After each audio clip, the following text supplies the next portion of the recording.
a little space.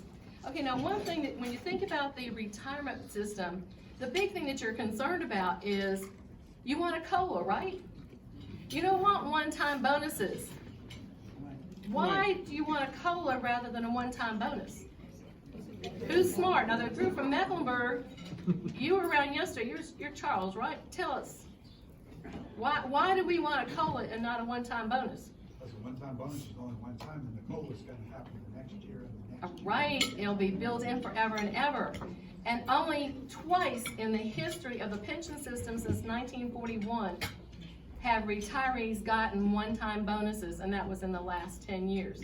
Now, how many COLAs have we gotten in the last 10 years?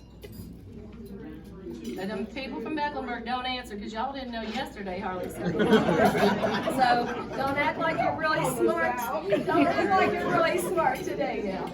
The rest of you, how many think you've had one COLA in the last 10 years? Nobody. How about two? Anybody for two? Okay, we got 2 for 2. How many think we've had 3? Okay, we've got about 4 or 5. No, Charlotte. Okay, and then how many think we've had 4? 5? None? How many for none? A lot of people didn't vote. You're afraid you're going to be wrong. How many do you think? None? Well, I hate to tell you, but I did pass out a chart at the beginning. Maybe you need to check on those papers on your table. This is to make sure that you know, because down at one of the press conferences this past week in Fayetteville, on one of the person's speeches, it was written that we had not received a COLA in a decade. But our president, Teresa Chapman from Cumberland County, knew better. And she said, that's not true. Because she said, I know we've had 3. And I know we've had 2 part-time, we've had 2 one-time bonuses. So she saved the active president from saying something that was incorrect. So if you get called on by the press to make a statement about our COLA situation, be sure you get the facts straight. And it's right on this chart. And so you keep this, and you also share with your legislators. Because my favorite senator over there, Senator Waddell, she's got a lot of papers that come by her office. And so when she gets ready to speak sometimes before a press conference, or also, I think on the floor of the Senate, she said, can you send me that information? So I always send her the chart. The chart's always ready to go. And I want to add that Senator Waddell is the only legislator that would introduce a bill this past session for a 5% COLA. Now, not that we knew we were going to get one,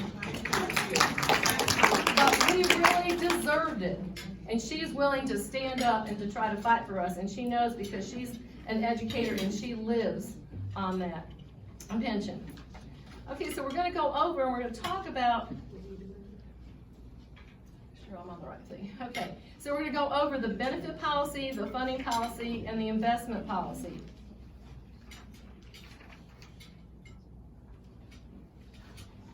So first of all, the benefit policy. When you look at the benefits, these are things that the General Assembly comes up with.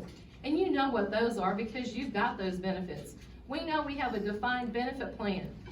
And you don't ever want to go away from that. You don't want a defined contribution. Because you have a defined benefit, and that means that every month, you know what you're going to get.